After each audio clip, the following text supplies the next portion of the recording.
Allah mengatakan qarib, artinya belum lama terjadi, tidak qaribah, artinya dekat, karena Allah Ta'ala menyimpan pahala di dalam rahmat, atau karena rahmat itu disandarkan kepada kata Allah.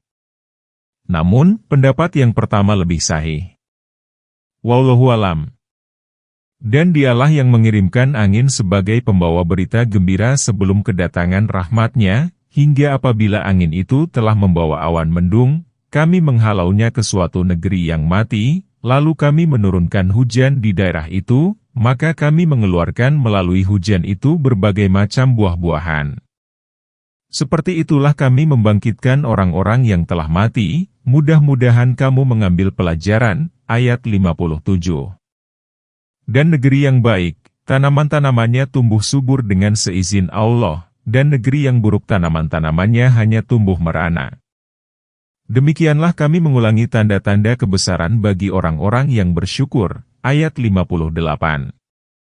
Setelah Allah menceritakan bahwa Dia adalah pencipta langit dan bumi, yang mengatur, dan yang mengelola, Dia pun membimbing cara berdoa kepadanya yang esa karena Dia Maha Kuasa atas segala sesuatu, maka Allah mengingatkan bahwa Maha Pemberi rezeki dan bahwa Dialah yang membangkitkan orang-orang mati pada hari kiamat.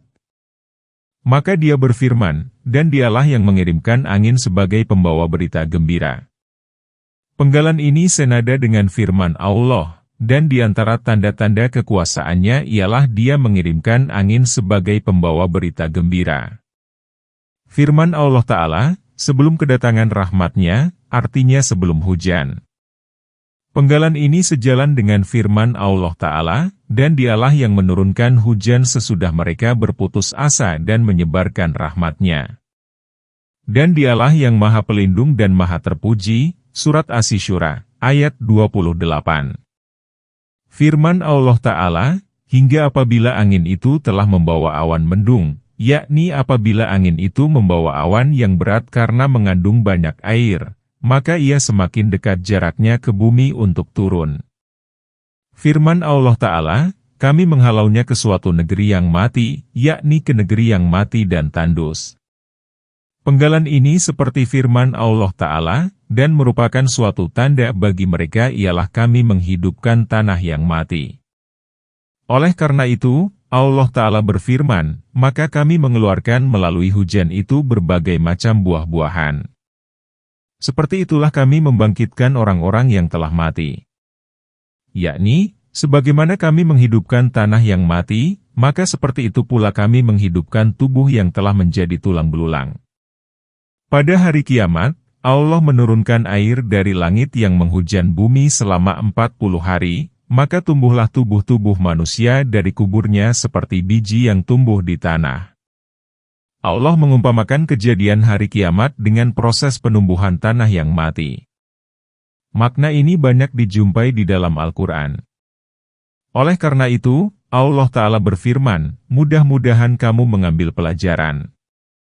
Firman Allah Ta'ala, dan negeri yang baik, tanaman-tanamannya tumbuh subur dengan seizin Allah, yakni tanaman pada tanah yang subur akan cepat tumbuh. Penggalan ini sejalan dengan firman Allah, dan Ia menumbuhkannya sebagai tumbuhan yang baik. Firman Allah Ta'ala, dan negeri yang buruk tanaman-tanamannya hanya tumbuh merana. Mujahid dan yang lainnya seperti Asabah meriwayatkan dari Ibnu Abbas, dia berkata bahwa ini adalah perumpamaan yang diberikan oleh Allah kepada kaum mukminin maupun kafir. Sesungguhnya kami telah mengutus Nuh kepada kaumnya, lalu dia berkata, hai kaumku, beribadahlah kepada Allah. Sekali-kali tidak ada Tuhan bagimu selain Dia. Sesungguhnya aku mengkhawatirkan kamu akan ditimpa azab pada hari yang besar itu, ayat 59. Para pemuka kaumnya berkata, sesungguhnya kami benar-benar melihatmu berada dalam kesesatan yang nyata, ayat 60. Nuh berkata, hai kaumku, tak ada padaku kesesatan sedikit pun tetapi aku adalah utusan Tuhan semesta alam, ayat 61. Aku sampaikan kepadamu amanat-amanat Tuhanku dan aku memberi nasihat kepadamu, dan aku mengetahui dari Allah apa yang tidak kamu ketahui, ayat 62. Tiada nabi, kecuali yang dibunuh, yang mendapat gangguan hebat dari kaumnya kecuali Nuh. Adalah jarak antara Adam dan Nuh selama 10 abad, 1000 tahun. Nabi yang ada pada masa itu semuanya memegang Islam. Asal mula terjadinya penyembahan terhadap berhala ialah adanya orang-orang saleh yang meninggal. Kaumnya mendirikan masjid untuk mengenang mereka. Mereka pun membuat gambar-gambar mereka di masjid itu guna mengenang perilaku dan peribadahannya, lalu mereka mengidentikan diri dengan orang soleh tersebut. Setelah waktu berlalu cukup lama, maka mereka mengalihkan gambar-gambar itu ke dalam sosok tubuh. Dan setelah waktu berlalu lama, maka manusia pun menyembah sosok-sosok tubuh tersebut sebagai berhala yang dinamai dengan nama-nama orang soleh tadi, yaitu Uda, Suwa, Yaguts, Wa'uk, dan Nasra. Setelah kondisinya demikian parah, maka Allah Ta'ala, bagi dia segala puja dan karunia, mengutus Rasulnya Nuh dia menyuruh mereka menyembah Allah yang esa dan tiada sekutu baginya. Maka Nuh berkata, "Hai kaumku, beribadahlah kepada Allah. Sekali-kali tidak ada Tuhan bagimu selain Dia. Sesungguhnya aku mengkhawatirkan kamu akan ditimpa azab pada hari yang besar itu, yakni terhadap azab hari kiamat tatkala kamu bertemu dengan Allah, sedang kamu menyekutukannya." Para pemuka kaumnya, yakni para penguasa, bangsawan para panglima, dan orang-orang yang sombong, berkata, "Sesungguhnya kami benar-benar melihatmu berada dalam kesesatan yang nyata." Yakni, ajakanmu kepada kami supaya meninggalkan penyembahan terhadap berhala yang telah kami jumpai dari nenek moyang kami benar-benar sebagai kesesatan. Demikianlah perilaku orang durhaka, mereka hanya memandang orang yang berbuat baik itu sesat, sebagaimana firman Allah, dan apabila mereka melihat orang-orang mukmin, mereka mengatakan, sesungguhnya mereka itu benar-benar orang-orang yang sesat. Surat Al-Mutaffifin, ayat 32. Nuh berkata, "Hai kaumku, tak ada padaku kesesatan sedikit pun tetapi aku adalah utusan Tuhan semesta alam." Yakni, sekali-kali saya bukan orang yang sesat, namun saya adalah seorang Rasul dari Tuhan pengurus dan pemilik segala perkara. Aku sampaikan kepadamu amanat-amanat Tuhanku dan aku memberi nasihat kepadamu, dan aku mengetahui dari Allah apa yang tidak kamu ketahui.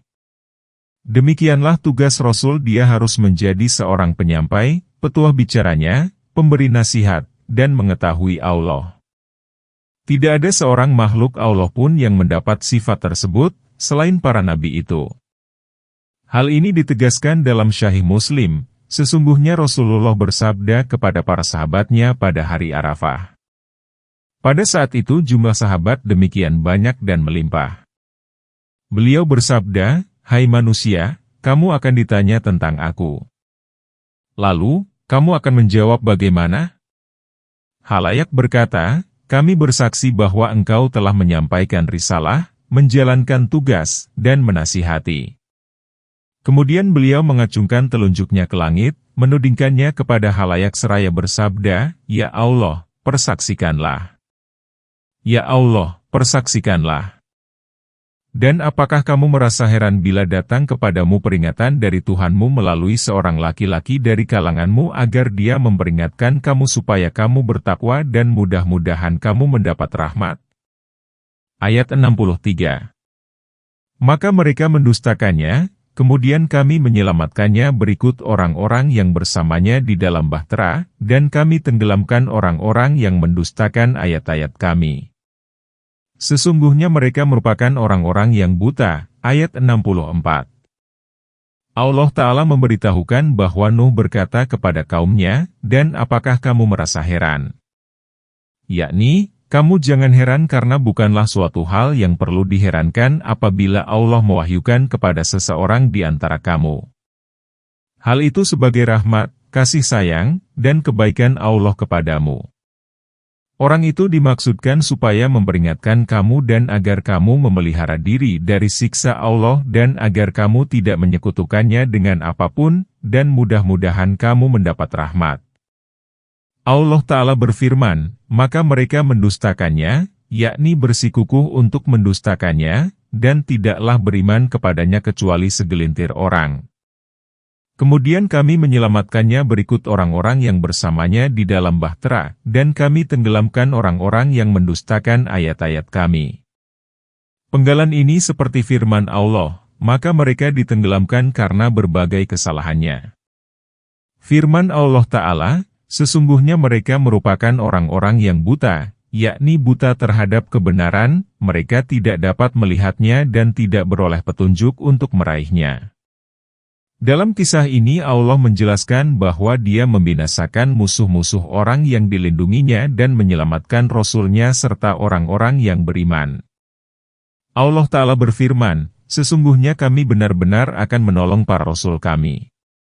Inilah sunnah Allah yang berlaku bagi hamba-hambanya di dunia maupun di akhirat, yaitu bahwa kesudahan yang baik adalah bagi orang-orang yang bertakwa.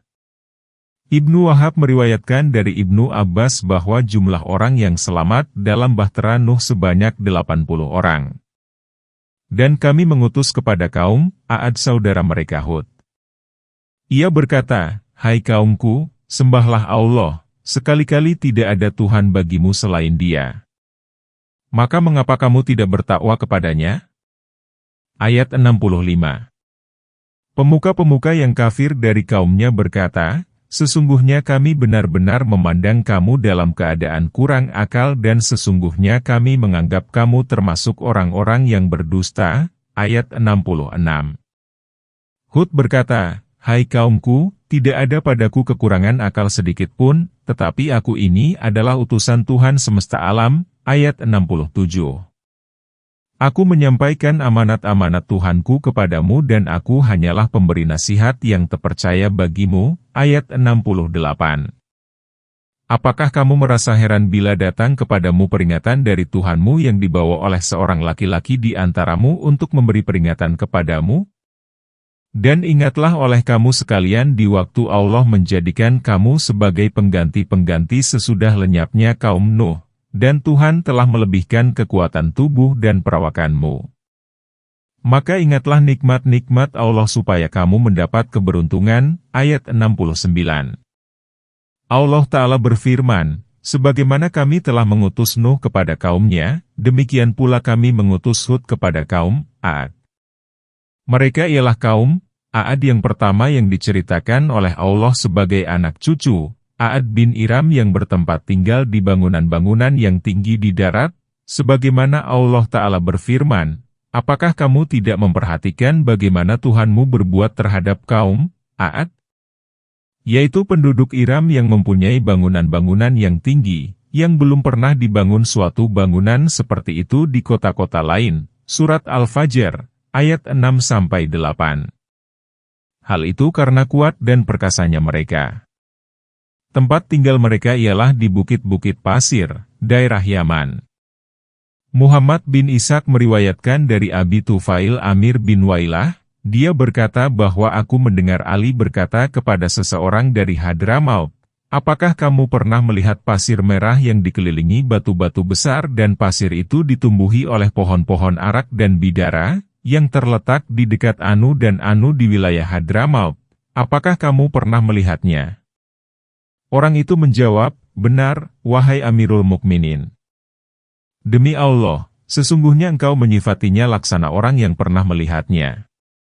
Ali berkata, aku belum pernah melihatnya, tetapi aku pernah mendengar ceritanya. Orang Hadramaut itu bekerja, wahai Amirul Mukminin, bagaimana persoalannya? Ali menjawab, di dalamnya terdapat kuburan Hud. Keterangan ini pun diriwayatkan oleh Ibnu Jarir. Keterangan ini menunjukkan bahwa tempat tinggal kaum Aad ialah di Yaman, karena Hud dimakamkan di sana. Allah Ta'ala berfirman, pemuka-pemuka, yaitu para pemimpin dan kepala suku, yang kafir dari kaumnya berkata, sesungguhnya kami benar-benar memandang kamu dalam keadaan kurang akal dan sesungguhnya kami menganggap kamu termasuk orang-orang yang berdusta. Yakni, berada dalam kesesatan karena kamu mengajak kami supaya meninggalkan penyembahan terhadap berhala. Hud berkata, hai kaumku, tidak ada padaku kekurangan akal sedikit pun, tetapi aku ini adalah utusan Tuhan semesta alam. Yakni, aku tidaklah seperti yang kamu duga. Sesungguhnya aku datang kepadamu membawa kebenaran dari Allah yang menciptakan segala sesuatu. Aku menyampaikan amanat-amanat Tuhanku kepadamu dan aku hanyalah pemberi nasihat yang terpercaya bagimu. Penyampai risalah, penasihat, dan terpercaya merupakan sifat-sifat para rasul. Apakah kamu merasa heran bila datang kepadamu peringatan dari Tuhanmu yang dibawa oleh seorang laki-laki di antaramu untuk memberi peringatan kepadamu? Yakni, janganlah kamu merasa heran terhadap pengutusan para rasul kepadamu dari kalanganmu sendiri sedang mereka memberi peringatan kepadamu mengenai hari kiamat dan perjumpaan dengannya, tetapi memujilah kamu kepada Allah lantaran hal itu. Dan ingatlah oleh kamu sekalian di waktu Allah menjadikan kamu sebagai pengganti-pengganti sesudah lenyapnya kaum Nuh. Yakni, ingatlah kamu akan nikmat Allah yang telah diberikan kepadamu dengan menjadikan kamu sebagai orang yang beriman dari kaum Nuh yang dibinasakan Allah tatkala mereka menentang dan mendustakan Nuh. Kemudian Nuh mendoakan buruk kepada mereka dan doa itu dikabulkan oleh Allah dengan membinasakan setiap orang kafir di bumi. Firman Allah Ta'ala, dan Tuhan telah melebihkan kekuatan tubuh dan perawakanmu, yakni melebihkan tinggi tubuhmu daripada manusia lain. Penggalan ini sejalan dengan firman Allah, dan Dia melebihkan keluasan ilmu dan kekuatan tubuh padanya. Firman Allah Ta'ala, maka ingatlah nikmat-nikmat Allah, dan aneka karunia-Nya yang telah diberikan kepadamu, supaya kamu mendapat keberuntungan, yakni keberhasilan sehingga kamu masuk surga berkat karunia dan kedermawanan-Nya. Mereka berkata, apakah kamu datang kepada kami agar kami hanya menyembah Allah saja dan meninggalkan apa yang biasa disembah oleh bapak-bapak kami? Maka datangkanlah azab yang kamu ancamkan kepada kami jika kamu termasuk orang-orang yang benar. Ayat 70. Ia berkata, sungguh sudah pasti kamu akan ditimpa azab dan kemarahan dari Tuhanmu.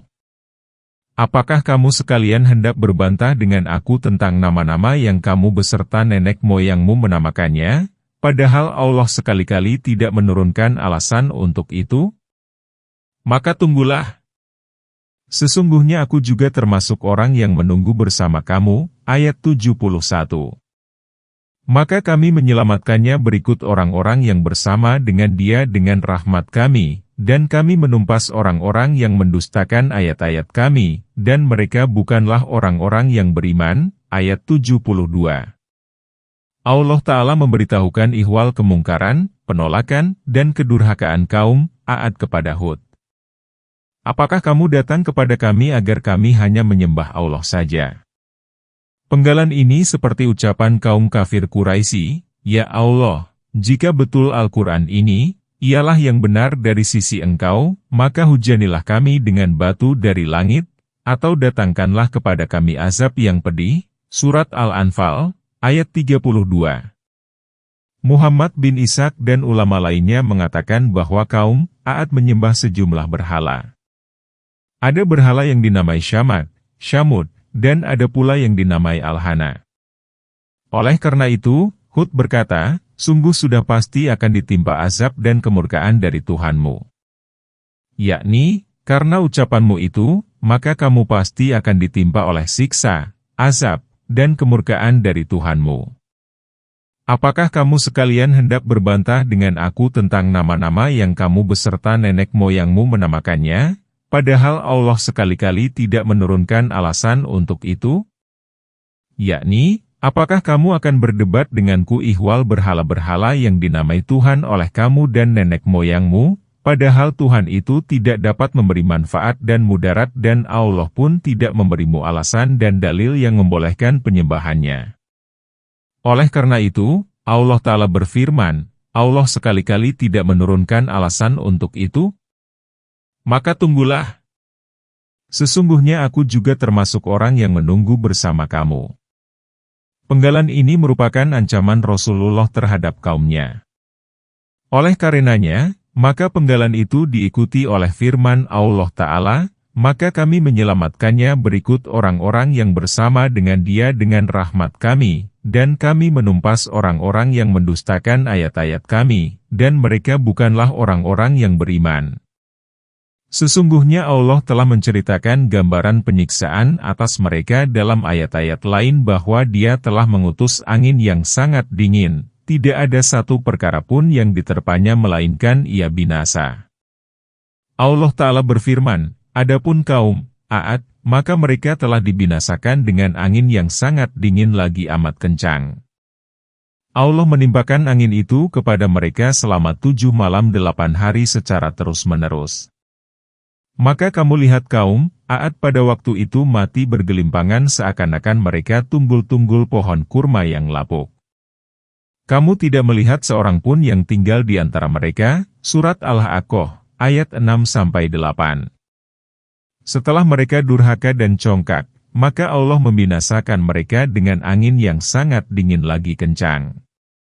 Angin itu dapat membawa seseorang kemudian mengapungkannya ke udara, lalu menjatuhkannya dengan kepala di bagian bawah hingga ia kepalanya remuk dan menjadi alas tubuhnya. Oleh karena itu, Allah berfirman, seperti tunggul-tunggul pohon kurma. Muhammad bin Ishaq berkata, kaum Aad tinggal di Yaman, yaitu antara Oman dan Hadramaut. Walaupun demikian, mereka menyebar di muka bumi dan menaklukkan penghuninya berkat kekuatan yang dianugerahkan Allah kepada mereka. Kaum Aad memiliki sejumlah berhala yang mereka sembah selain Allah.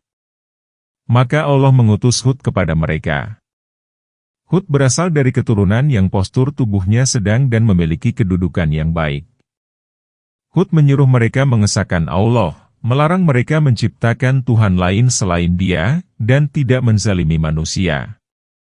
Lalu mereka membantah dan mendustakan Hud dengan mengatakan, siapakah yang lebih hebat kekuatannya di antara kita? Hud diikuti oleh segelintir orang yang menyembunyikan keimanannya. Setelah kaum Aad bersikap congkak terhadap Allah, mendustakan nabinya, banyak melakukan kerusakan di muka bumi, bersikap perkasa dan mendirikan bangunan untuk tujuan main-main dan tanpa guna, maka Hud berkata kepada mereka, apakah kamu mendirikan pada tiap-tiap tanah tinggi bangunan untuk bermain-main dan kamu membuat benteng-benteng dengan maksud supaya kamu kekal di dunia? Dan apabila kamu menyiksa, maka kamu menyiksa sebagai orang-orang yang kejam dan bengis. Maka bertakwalah kepada Allah dan taatlah kepadaku. Surat Asy-Syu'ara, ayat 128-131. Kaum Aad berkata, hai Hud, kamu tidak mendatangkan kepada kami suatu bukti yang nyata, dan kami sekali-kali tidak akan meninggalkan sembahan-sembahan kami karena perkataanmu, dan kami sekali-kali tidak akan mempercayai kamu. Kami tidak mengatakan melainkan bahwa sebagian sembahan kami telah menimpakan penyakit gila atas dirimu. Hud menjaga, sesungguhnya aku jadikan Allah sebagai saksiku dan saksikanlah olehmu sekalian bahwa sesungguhnya aku berlepas diri dari apa yang kamu persekutukan dari selainnya, sebab itu jalankanlah tipu dayamu semuanya terhadapku dan janganlah kamu memberi tangguh kepadaku. Sesungguhnya aku bertawakal kepada Allah Tuhanku dan Tuhanmu. Tidak ada suatu binatang melata pun melainkan Dialah yang memegang ubun-ubunnya. Sesungguhnya Tuhanku berada di atas jalan yang lurus. Surat Hud, ayat 54-56. Angin yang menerpa mereka mirip api. Allah menaklukkan api itu supaya menimpa mereka selama 7 malam 8 hari secara berturut-turut sehingga angin itu tidak menyisakan seorang Aad pun. Hud bersama orang-orang yang beriman pergi ke suatu lembah yang tidak diterpa angin kecuali oleh angin yang membelai tubuh dan menyegarkan nafas. Dan sesungguhnya angin itu menerpa kaum Aad, angin itu mengangkasa antara langit dan bumi serta menghujani mereka dengan batu. Allah Ta'ala berfirman, dan tatkala datang azab kami, kami selamatkan Hud dan orang-orang yang beriman bersama dia dengan rahmat dari kami, dan kami selamatkan pula mereka di akhirat dari azab yang berat. Surat Hud, ayat 58. Dan kami telah mengutus kepada kaum Samud saudara mereka, Soleh. Dia berkata, "Hai kaumku, sembahlah Allah, sekali-kali tidak ada Tuhan bagimu selain Dia. Sesungguhnya telah datang bukti yang nyata kepadamu dari Tuhanmu. Unta betina Allah ini menjadi tanda bagimu, maka biarkanlah ia makan di bumi Allah dan janganlah kamu mengganggunya dengan apapun, maka kamu akan ditimpa siksaan yang pedih." Ayat 73. Dan ingatlah olehmu pada waktu Tuhan menjadikan kamu sebagai pengganti-pengganti sesudah kaum Aad dan memberikan tempat bagimu di bumi. Kamu dirikan istana-istana di tanah-tanahnya yang datar dan kamu pahat gunung-gunungnya untuk dijadikan rumah, maka ingatlah nikmat-nikmat Allah dan janganlah kamu merajalela di muka bumi membuat kerusakan. Ayat 74. Para pemuka yang menyombongkan diri di antara kaumnya berkata kepada orang-orang yang dianggap lemah yang telah beriman di antara mereka, "Tahukah kamu bahwa Soleh diutus oleh Tuhannya?" Mereka menjawab, "Sesungguhnya kami beriman kepada wahyu, yang Soleh diutus untuk menyampaikannya." Ayat 75. Orang-orang yang menyombongkan diri berkata, "Sesungguhnya kami adalah orang yang tidak percaya kepada apa yang kamu imani itu." Ayat 76. Kemudian mereka menyembelih unta betina itu dan mereka bersikap congkak terhadap perintah Tuhan, lalu berkata, "Hai Soleh, datangkanlah apa yang kamu ancamkan itu kepada kami, jika kamu termasuk orang-orang yang diutus." Ayat 77. Karena itu mereka ditimpa gempa, maka jadilah mereka mayat-mayat yang bergelimpangan di tempat tinggal mereka. Ayat 78. Para ulama tafsir dan nasab berkata bahwa kaum Samud adalah keturunan Samud bin Atsir bin Iram bin Sem bin Nuh. Samud adalah saudara Judas bin Atsir, demikian pula dengan kabilah Tasim. Masing-masing dari mereka hidup sebagai bangsa Arab Aribah sebelum Al-Halil Ibrahim. Kaum Samud lahir setelah kaum Aad. Tempat tinggal mereka dikenal di daerah antara Hijaz dan Syria yang membentang hingga Wadi Al-Kari dan sekitarnya. Rasulullah pernah lewat pada bekas rumah dan tempat tinggal mereka tatkala beliau menuju Tabuk pada tahun ke-9 Hijriah. Imam Ahmad meriwayatkan dari Ibnu Umar, dia berkata, tatkala Nabi bersama para sahabat menuju Tabuk, maka mereka singgah pada batu-batu di dekat rumah-rumah kaum Samud. Orang-orang pun mengambil air dari sumur-sumur yang dahulu dipakai air minum oleh kaum Samud. Maka mereka mengambil air untuk ternak dan mengisi periuk. Maka Nabi menyuruh mereka menumpahkan periuk-periuk, lalu mereka pun menumpahkannya dan hanya memberi makan unta. Kemudian Nabi pergi bersama mereka hingga tiba pada sumur yang dahulu dipakai minum oleh unta Nabi Soleh. Nabi melarang mereka masuk ke tempat kaum yang diazab. Beliau bersabda, "Aku khawatir kalau kamu pun akan ditimpa azab seperti yang telah ditimpakan kepada mereka, maka janganlah kamu masuk ke tempat mereka." Ahmad meriwayatkan bahwa Abdullah bin Umar berkata bahwa Rasulullah bersabda ketika beliau di atas batu, "Janganlah kamu masuk ke tempat orang-orang yang telah diazab kecuali sambil menangis.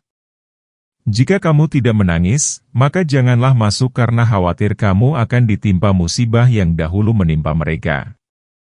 Asal hadis ini di dalam dikemukakan dalam Syahihain dan bukan hanya dari satu jalan. Firman Allah Ta'ala, "Dan kami telah mengutus kepada kaum Samud saudara mereka Soleh." Yakni, kami telah mengutus kepada kabilah Samud Rasul mereka bernama Soleh.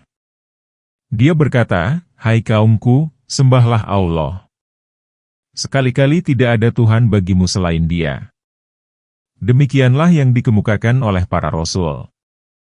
Mereka menyeru untuk menyembah Allah yang esa tanpa sekutu baginya, sebagaimana Allah berfirman, "Dan tidaklah kami mengutus Rasul-Rasul sebelum kamu melainkan kami mewahyukan kepadanya bahwasanya tidak ada Tuhan melainkan Aku, maka sembahlah Aku." Firman Allah Ta'ala, "Sesungguhnya telah datang bukti yang nyata kepadamu dari Tuhanmu. Unta betina Allah ini menjadi tanda bagimu." Yakni, sesungguhnya telah datang kepadamu alasan Allah yang menunjukkan kebenaran apa yang kamu bawa. Mereka adalah orang-orang yang meminta kepada Soleh agar menampilkan suatu ayat kepada mereka. Mereka menyarankan kepada Soleh supaya mengeluarkan seekor unta bunting dan nyaris beranak dari sebuah batu besar yang tak bercelah, sedang mereka menyaksikan dengan mata kepalanya sendiri kejadian itu. Maka Soleh meminta mereka memenuhi beberapa janji, yaitu apabila Allah memenuhi permintaan dan tuntutan mereka, maka mereka akan beriman kepadanya dan mengikutinya. Setelah mereka menyanggupinya, maka Soleh berdoa kepada Allah. Tiba-tiba batu itu bergerak kemudian terbelah dan keluarlah seekor unta dengan perutnya yang besar dan janinnya bergerak-gerak di kedua sisi perut unta. Unta itu sesuai dengan permintaan mereka. Pada saat itu, berimanlah kepala kabilah mereka yang bernama Junda bin Amr dan orang-orang yang ada dalam pengaruhnya. Sebagian para pemuka kaum Samud hendak beriman juga. Namun mereka dihalang-halangi oleh Zu'ab bin Amr bin Lubaid, Al-Habab sebagai kuncen berhala, dan oleh Rabab bin Syair bin Jalhasi. Junda bin Amr punya saudara sepupu bernama Syihab bin Khalifah bin Mahlah bin Lubaid bin Haras. Syihab pun hendak beriman, namun Junda melarangnya. Dia merupakan orang yang paling terpandang dalam kabilah Samud. Di samping itu, Junda juga melarang segolongan orang yang hendak beriman. Unta pun ditempatkan, kemudian dipisahkan setelah melahirkan di depan mereka sendiri. Unta dan kaum Samud minum dari sumur secara bergiliran tiap hari. Pada saat unta mendapat giliran minum, mereka dapat memerah susunya. Maka mereka dapat memenuhi segala wadah dengan susu itu sepuasnya, sebagaimana firman Allah. Dan beritakanlah kepada mereka bahwa sesungguhnya air itu terbagi antara mereka dan unta, tiap-tiap giliran minum dihadiri orang yang punya giliran, Surat Al-Qamar, ayat 28.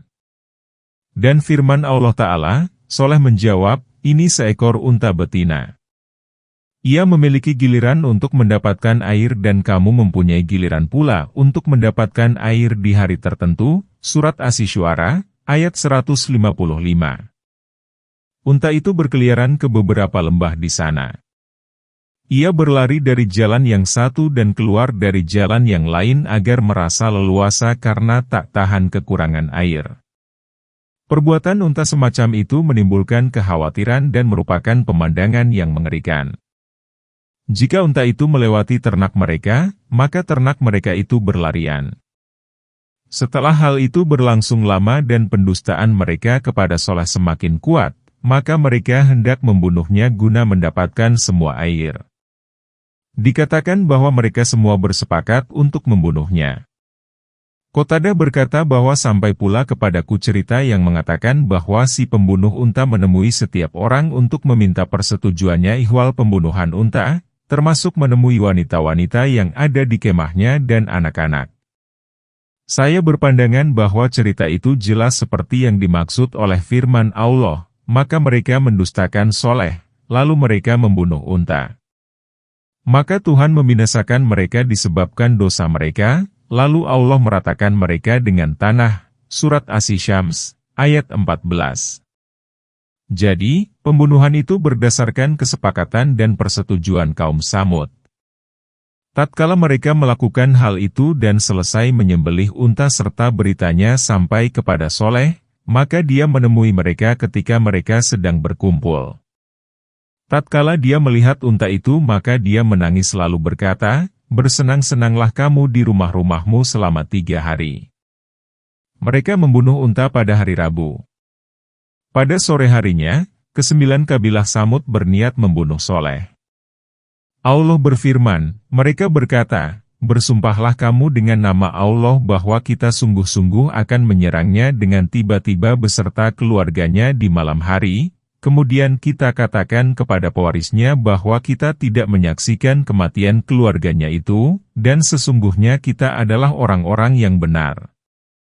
Dan mereka pun merencanakan makar dengan sungguh-sungguh dan kami merencanakan makar pula, sedang mereka tidak menyadari.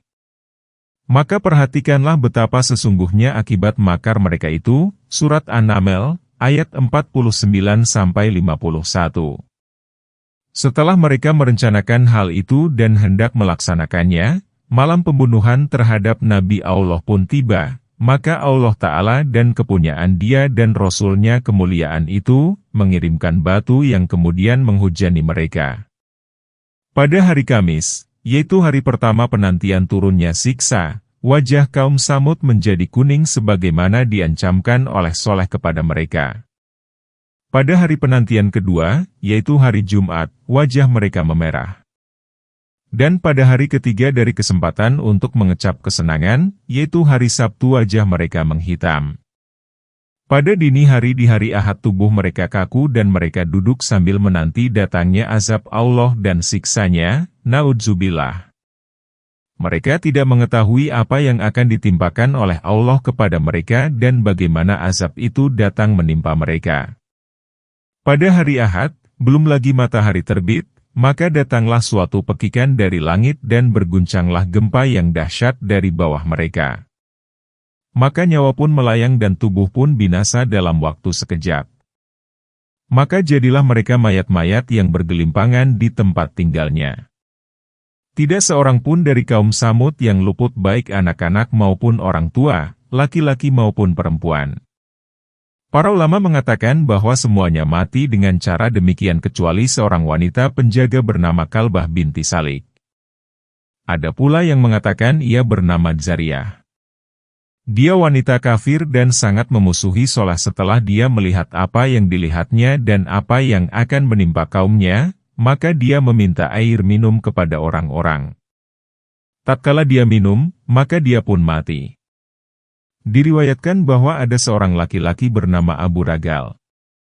Tatkala bencana dan siksa itu menimpa kaumnya, ia tengah menetap di tanah haram sehingga ia tak tertimpa apapun.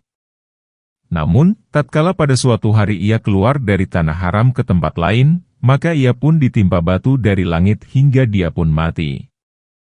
Wallahu alam. Maka Soleh meninggalkan mereka seraya berkata, "Hai kaumku, sesungguhnya aku telah menyampaikan amanat Tuhanku kepadamu dan aku telah memberikan nasihat kepadamu, namun kamu tidak menyukai orang-orang yang memberi nasihat." Ayat 79. Setelah Allah Ta'ala membinasakan mereka karena menyalahi dan mendurhakainya, maka Soleh berkata kepada mereka yang telah dibinasakan itu, "Sesungguhnya aku telah menyampaikan amanat Tuhanku kepadamu dan aku telah memberikan nasihat kepadamu." Yakni, hal itu tidak berguna bagimu karena kamu tidak menyukai kebenaran dan tidak mau mengikuti pemberi nasihat. Oleh karena itu, Soleh berkata, "Namun kamu tidak menyukai orang-orang yang memberi nasihat." Hal ini senada dengan apa yang ditetapkan dalam Syahihain, sesungguhnya setelah Rasulullah berhasil mengalahkan kaum Quraisy di Badar, maka beliau tinggal di sana selama 3 hari. Kemudian beliau menyuruh menambatkan untanya pada akhir malam ketiga. Kemudian dia menungganginya lalu berjalan hingga berdiri di sisi mayat-mayat perang Badar. Maka mulailah beliau berkata, "Hai Abu Jahal bin Hisham, hai Utbah bin Rabi'ah, hai Syaibah bin Rabi'ah, hai Fulan bin Fulan, apakah kamu benar-benar telah mendapatkan apa yang dijanjikan oleh Tuhanmu? Sesungguhnya aku benar-benar telah mendapatkan apa yang dijanjikan oleh Tuhanku." Maka Umar berkata kepadanya, "Wahai Rasulullah, mengapa engkau berkata kepada orang-orang yang telah menjadi bangkai?" Maka beliau bersabda, "Demi zat yang jiwaku berada dalam kekuasaannya, mereka lebih dapat mendengar apa yang kukatakan daripada kamu, namun mereka tidak dapat menjawab." Dalam As-Sirah dikatakan bahwasanya Nabi bersabda kepada mereka, "Alangkah buruknya perbuatan kamu sebagai kerabat Nabi, Quraisy, terhadap nabimu, kamu mendustakanku padahal orang lain membenarkanku, kamu mengusirku padahal orang lain memberiku tempat tinggal, kamu memerangiku sementara orang lain menolongku. Alangkah buruknya perbuatan kamu sebagai kerabat Nabi terhadap nabimu." Demikian pula ungkapan yang dikemukakan oleh Soleh kepada kaumnya. Dan Lut, tatkala dia berkata kepada kaumnya, "Mengapa kamu melakukan fahisyah?" Artinya tindakan yang keji yang keluar dari ketentuan yang Allah berikan, yang belum pernah dikerjakan oleh seorang pun sebelum kamu. Ayat 80. Sesungguhnya kamu mendatangi laki-laki untuk melepaskan nafsumu, bukan kepada wanita. Justru kamu adalah kaum yang melampaui batas. Ayat 81. Allah Ta'ala berfirman, dan kami telah mengutus Lut. Atau dapat pula berbunyi, dan ingatlah akan Lut tatkala dia berkata kepada kaumnya. Dia adalah Lut bin Haran bin Azar, yaitu ayahnya Ibrahim. Lut telah beriman bersama Ibrahim, dia ikut Ibrahim berpindah ke Syria. Allah mengutus Lut kepada penduduk Sadum, Sodom, dan negeri-negeri sekitarnya. Dia menyeru mereka kepada agama Allah, menyuruh mereka memerintahkan kepada kemakrufan dan melarang dari kemungkaran yang mereka lakukan berupa aneka perbuatan haram dan fahisyah, artinya tindakan yang keji yang keluar dari ketentuan yang Allah berikan, yang mereka ciptakan dan belum pernah ada seorang manusia pun yang melakukannya. Fahisyah ialah menggauli laki-laki, bukan wanita. Oleh karena itu, Lut berkata kepada mereka, mengapa kamu melakukan fahisyah yang belum pernah dikerjakan oleh seorang pun sebelum kamu? Sesungguhnya kamu mendatangi laki-laki untuk melepaskan nafsumu, bukan kepada wanita. Yakni kamu menjauhi wanita dan tidaklah Allah menciptakan wanita melainkan untuk laki-laki.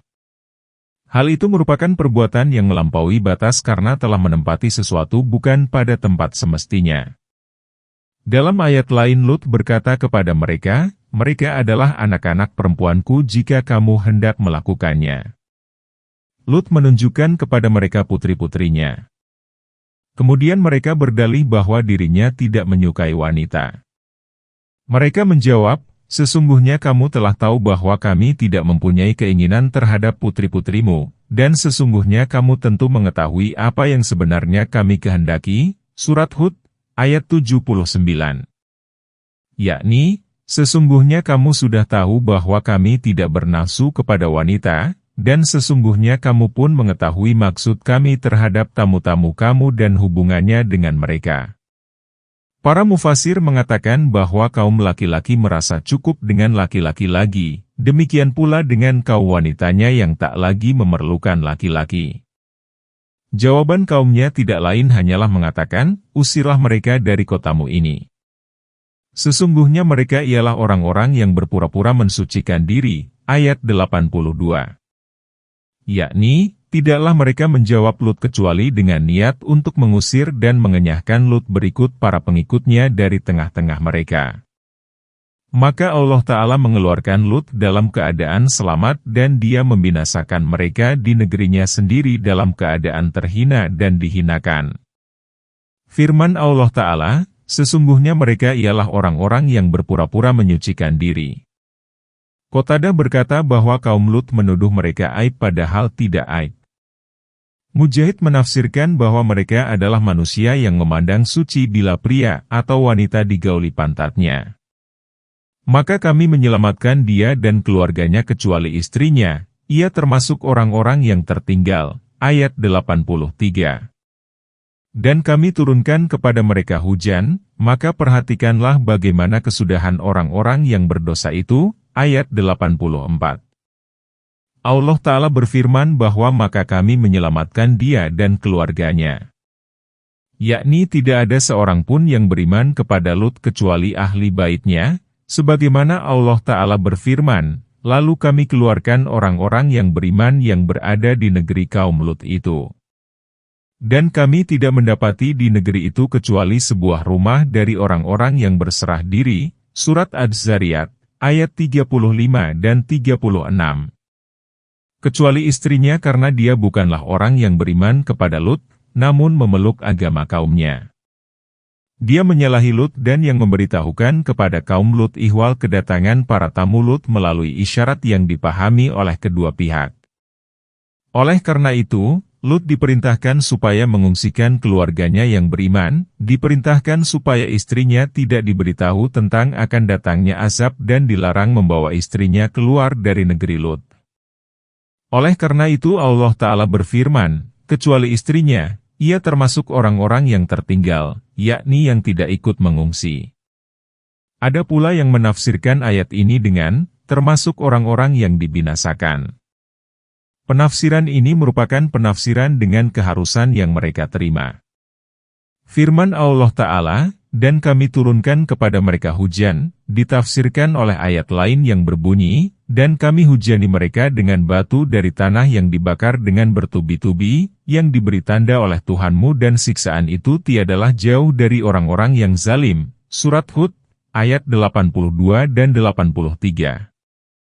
Oleh karena itu, Allah Ta'ala berfirman, maka perhatikanlah bagaimana kesudahan orang-orang yang berdosa itu.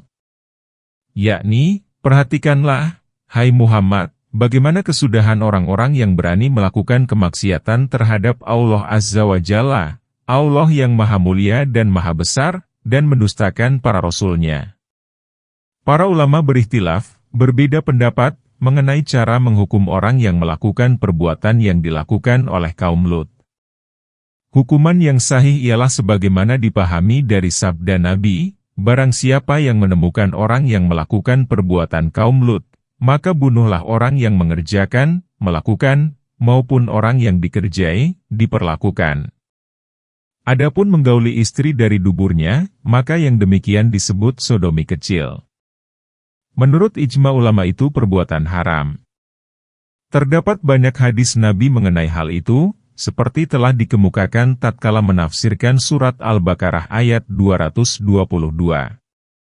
Dan kami telah mengutus kepada penduduk Madian saudara mereka Syuaib. Ia berkata, hai kaumku, beribadahlah kepada Allah, tiada Tuhan bagimu melainkan Dia. Sesungguhnya telah datang kepadamu keterangan dari Tuhanmu. Maka penuhilah takaran dan timbangan serta janganlah kamu mengurangi barang-barang manusia dan janganlah berbuat kerusakan di muka bumi setelah ia diperbaiki. Yang demikian itu lebih baik bagimu jika kamu betul-betul sebagai orang-orang yang beriman. Ayat 85. Madian digunakan untuk nama kabilah dan kota yang dekat dengan Ma'an dari jalan yang menuju Hijaz. Allah Ta'ala berfirman, dan tatkala ia sampai di sumber air negara Madian ia menjumpai di sana sekumpulan orang yang sedang meminumkan ternaknya. Surat Al-Kasas, ayat 23. Mereka ialah penduduk Aikah seperti yang akan kami kemukakan, insya Allah. Ia berkata, hai kaumku, beribadahlah kepada Allah, tiada Tuhan bagimu melainkan Dia. Inilah seruan yang disampaikan oleh semua Rasul. Sesungguhnya telah datang kepadamu keterangan dari Tuhanmu, yang menunjukkan kebenaran perkara yang dibawa kepadamu. Kemudian Dia menasihati mereka supaya memenuhi takaran dan timbangan serta jangan merugikan kekayaan orang lain dengan jalan mengurangi, yaitu mengurangi takaran dan timbangan secara sembunyi-sembunyi dan korupsi, sebagaimana Allah Ta'ala berfirman, kecelakaanlah bagi orang-orang yang suka mengurangi. Penggalan ini merupakan ancaman yang keras dari Allah Ta'ala. Kami memohon kesehatan daripadanya. Kemudian Allah Ta'ala berfirman guna memberitahukan ihwal Syuaib yang dikenal sebagai orator para nabi karena kebaikan bahasanya. Dan janganlah kamu duduk di tiap-tiap jalan dengan menakut-nakuti dan menghalang-halangi orang yang beriman dari jalan Allah dan mengharapkan jalan itu menjadi bengkok. Dan ingatlah tatkala dahulu kamu berjumlah sedikit, kemudian Allah memperbanyak jumlah kamu. Dan perhatikanlah bagaimana kesudahan orang-orang yang berbuat kerusakan, ayat 86. Jika ada segolongan di antara kamu beriman kepada apa yang aku diutus untuk menyampaikannya dan ada pula segolongan yang tidak beriman, maka bersabarlah hingga Allah menetapkan hukumnya di antara kita, dan Dia adalah hakim yang sebaik-baiknya. Ayat 87. Syuaib melarang kaumnya menyamun baik di jalan yang sesungguhnya maupun di jalan maknawi dengan ucapannya, dan janganlah kamu duduk di tiap-tiap jalan dengan menakut-nakuti, yakni dengan mengancam manusia akan dibunuh, jika mereka tidak menyerahkan kekayaannya. Dan menghalang-halangi orang yang beriman dari jalan Allah dan mengharapkan jalan itu menjadi bengkok, kamu pun menginginkan agar jalan itu menjadi bengkok dan miring. Dan ingatlah tatkala dahulu kamu berjumlah sedikit, kemudian Allah memperbanyak jumlah kamu, tatkala kamu masih lemah lantaran jumlahmu sedikit, kemudian kamu menjadi perkasa lantaran jumlahmu banyak. Maka ingatlah nikmat Allah yang telah diberikan kepadamu itu. Dan perhatikanlah bagaimana kesudahan orang-orang yang berbuat kerusakan.